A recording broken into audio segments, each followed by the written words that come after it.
Don't you hate mosquitoes? I do. Oof, when I hear that sound, my skin crawls. So when I was a kid, I was thrilled when the government sent those trucks that sprayed, well, whatever it was they sprayed. It was going to get rid of the bugs. Sometimes we were so excited we ran toward the cloud of white smoke. We were so eager to be mosquito-free. Now, of course, we know that what they were spraying was the evil DDT. Look how much of it they sprayed.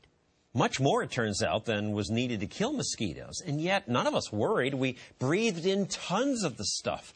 It ended up in our food and water. And what happened? Practically nothing happened. Despite what you've heard, there's been no increase in cancers. Nobody died. No evidence that people got sick from all that extra DDT. Today, the prevailing myth is that DDT is a horrible chemical that should be banned. We think that because of a best-selling book that said DDT would soon kill all America's birds, not to mention give us all kinds of cancer. Rachel Carson's book, Silent Spring, won lots of awards. It's still used today as a text in environmental studies classes. Al Gore's been called the Rachel Carson of global warming. It's a good comparison because it turns out that Silent Spring is filled with nonsense, too. In her book, she suggests DDT gave one woman leukemia, but the woman was diagnosed with leukemia just 2 months after using DDT. Real scientists laugh at the book, but real scientists don't write bestsellers that influence people. Silent Spring made the DDT myth so powerful that DDT is now banned in much of the world. This doesn't hurt us in America because we already used it to eradicate malaria. Malaria used to kill 5,000 Americans per year. Now it's the ban on DDT that kills people. Richard Trench just wrote a book about that titled The Excellent Powder. Excellent Powder? Excellent Powder, indeed. The title comes from a speech that Winston Churchill made in 1944 when he was talking about how the Allies were using the excellent DDT powder to rid the Pacific and European theaters of war of disease like typhus and like malaria. But wasn't it giving people breast cancer and hormone disruption? Absolutely not. There have been so many studies over the years that try and find an association between DDT and some human health harm. All of these studies are weak, statistically insignificant, and they don't comply with the most basic epidemiologic criteria that we need to prove cause and effect. We're mixing up association with cause of harm. So no, I mean, there is no evidence that this is harmful to humans. And today, if you take a fraction of what we sprayed in America and what I breathed in, and you put it on the side of a hut in Africa, that protects them from malaria? Yeah, what happens is a tiny amount of DDT is sprayed on the inside walls of a house. And it lasts there for about a year. And what it does is it just keeps the mosquitoes outside the house. It works as a great spatial repellent. Keeps them outside for how long? 6 months? For over 6 months, up to a year.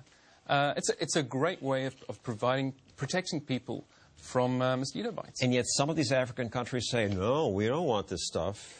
We know it's evil, you're poisoning us. Well, not true. Many African countries have been trying to use DDT. Some do, and luckily now the US government is supporting some of those. Through the President's Malaria Initiative, they're actually supporting some of them. They changed policies from when you last looked at this some years ago. But one country in particular, Uganda, tried to use DDT, but they were so frightened that even the tiniest residues of DDT that may come onto some produce would lead to trade barriers and reject their produce from Europe, that they had to stop their program. It's so absurd. They were worried about DDT residues on tobacco. DDT that we know does not cause cancer on a product that does cause cancer. We should be worried about tobacco residues on the DDT. And I should point out, this is not just between Rachel Carson and you. The World Health Organization and the Centers for Disease Control support indoor spraying. Right, as does the U.S. Agency for International Development. They do so because it works and because we have an emergency in malaria, and we need to use the best tools that we can. Now, I should say we asked the scaremongers who keep telling these DDT stories to come on this program to debate him, and they would not. Groups like Pesticide Action Network, Greenpeace, the NRDC, the group of lawyers, World Wildlife Fund. I mean, I think these people are murderers. If 1 million people die of malaria a year, these so-called environmentalists kill people. Well, I mean, murder's a strong word.